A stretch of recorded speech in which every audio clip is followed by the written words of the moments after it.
सुनहरा हिंदुस्तान में आपका खैर मकदम है। शबे विसाल है गुल कर दो इन चरागों को, शबे विसाल है गुल कर दो इन चरागों को, खुशी की बज़ में क्या काम चलने वालों का। नाज़ी कराम, इस मारकतुल आरा व लाफानी शेर के खालिक का नाम मिर्जा दाग दहलवी है।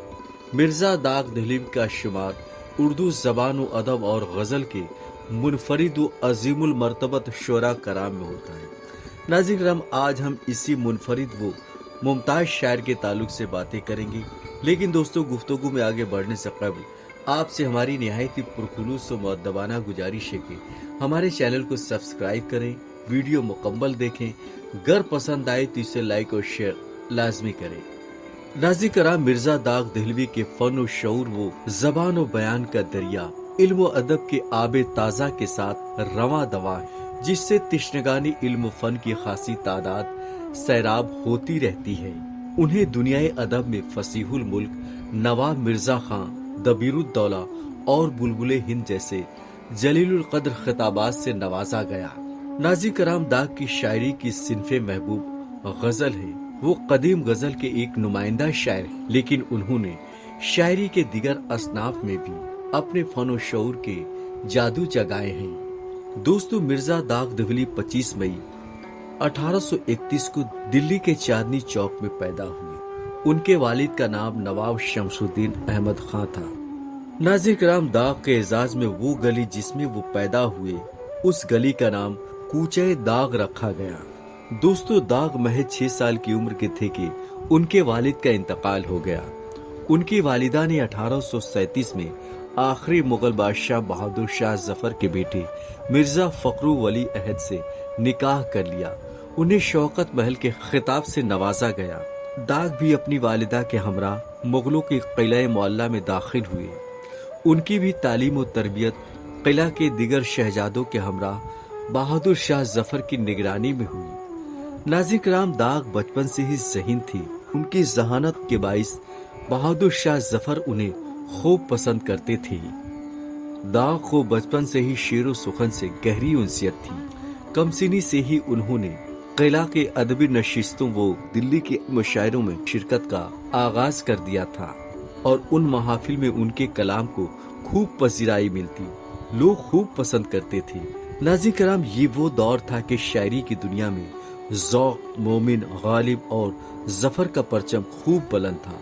दाग को भी शायरी के ऐसे ऐसे लालो गोहर की सोहबत मैसर आई और उन्होंने भी दुनियाए अदब और शायरी में वो कारनामा अंजाम दिया कि तारीख़ अदब में उनका नाम दरख्शां सितारे की मानिंद हमेशा चमकता रहेगा। दोस्तों, दाग ने अपने फन और शऊर से अपने अहद को काफी मुतासिर किया। उनकी गजलें मुशायरों में धूम मचा दिया करती थीं। नाज़रीन कराम, दाग का फन कमाली है कि बहादुर शाह जफर ने भी उनकी बड़ी तारीफ की। जब उन्होंने एक मुशायरे में अपना कलाम पेश किया तो बहादुर शाह जफर को इतना पसंद आया कि उन्होंने अपने पास बुलाकर उनकी पेशानी को बोसा दिया।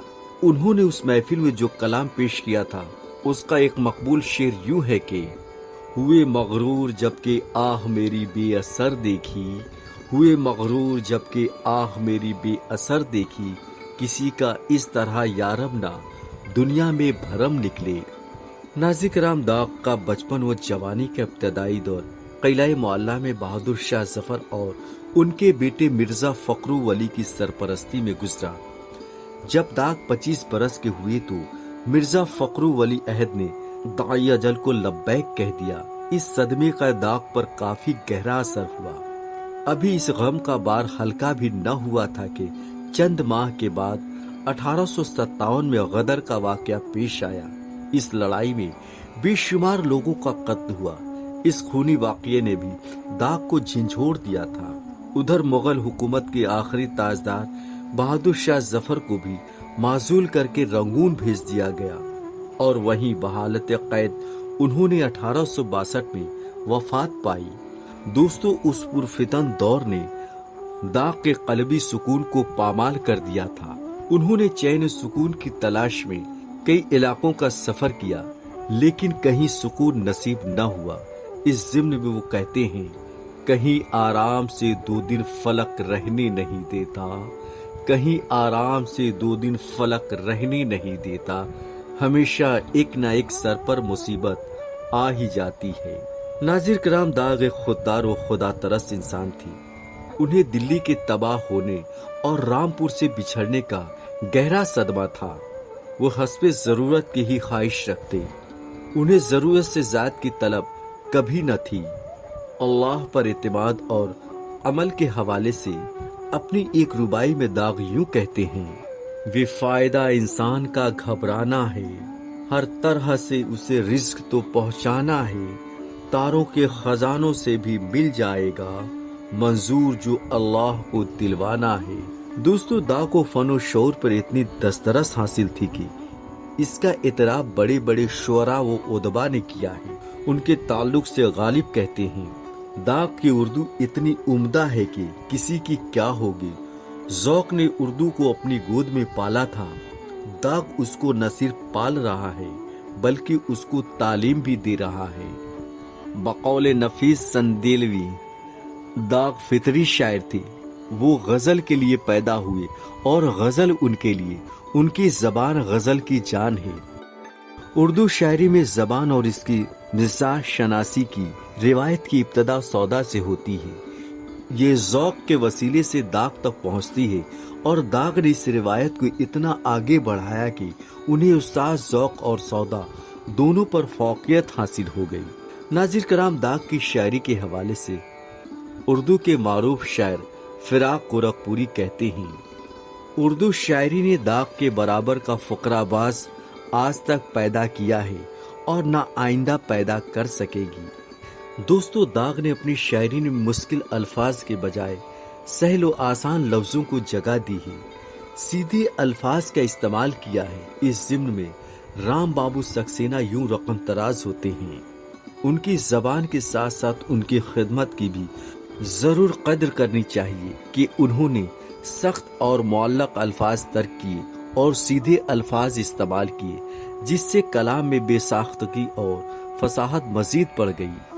اسی طرح داغ کے تعلق سے خلیل الرحمن کا قول ہے کہ داغ کے طرز بیان میں جو صفائی اور فصاحت، جو چستی، جو نکھار، جو البلا پن اور جو فنی رچاؤ ملتا ہے، وہ بہت کم غزل گویوں کے حصے میں آیا ہے۔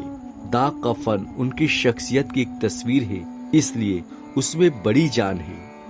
ناظرین کرام، اردو ادب کی اس مایہ ناز و عظیم المرتبت شاعر نے فالج کا شکار ہو کر 1905 میں حیدرآباد میں استار فانی کو خیرباد کہا تھا۔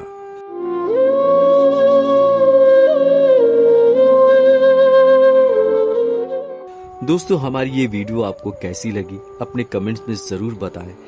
اگر پسند آئی ہو تو اسے لائک اور شیئر ضرور کریں، اور ساتھ ہی ساتھ آپ سے ایک بار پھر ہماری نہایت ہی پرخلوص و مؤدبانہ گزارش ہے کہ ہمارے چینل کو سبسکرائب کر کے ہماری حوصلہ افزائی کریں۔ مزید جانکاری و مزید معلومات کے ساتھ آپ سے پھر ملاقات ہوگی، تب تک کے لیے آداب۔